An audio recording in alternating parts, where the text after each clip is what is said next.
Alright mga teammates, hulaan nyo kung anong gagawin namin ni Yamshi. Alas 10 na ng gabi pero hindi pa rin makatulog si Toby. Kaya naisipan namin na i-pictorial na lang si Baby. Saka 4 months na rin siya this coming November 28. At syempre, malapit na rin ang Pasko. Kaya mga ninong at ninang, umanda na kayo. Joke lang. Sa lapag nga pala muna ako natutulog ngayon mga teammates dahil magkatabi sila ng mami niya sa kama. Naglatag nga lang pala ako ng puting kumot dyan para mas mabilis kong makat si Toby at may lipat ko sa ibang background. Ang gamit ko nga palang camera dyan ay yung Canon RP ko na napanalunan ko sa FIBA Photo Contest noong 2021. At ang gamit ko naman na lens dyan ay yung 24-70mm 2.8 na bigay sa akin ng isang YouTuber pero ngayon ay kumpare ko na. Maraming salamat nga pala kay Brother Aylas Dad TV sa mga photography and videography equipments na binigay niya sa akin. Gamit na gamit ko yung lahat ng mga binigay niyang lens, wireless microphone, headphones at marami pang iba. Pasensya na nga pala dahil ganito ang boss ko mga teammate dahil tulog na si Toby habang ina-edit ko tong vlog na ito. Sanay na sanay nga pala si Toby na tumingin sa camera pero this time ay nalilito siya kasi ang madalas kong gamit sa kanya pang picture ay yung camera ng cellphone ko. Nagamit naman ngayon ni Yamshi kaya hindi niya malaman ngayon kung saan siya titingin. Ang mami niya nagbablog, ang daddy niya nagpipicture kaya malamang nito tulog tumamaya. Buti na lang nasa mood si Toby dahil kung hindi, yan nga ang aabutin ng kanyang daddy. Hindi na nga namin nabihisan si Baby at baka mamaya may iba pa ang kanyang timpla. Ito nga pala ang resulta ng aming pictorial.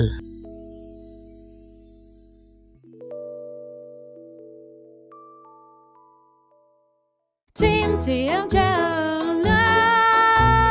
Team TMJ.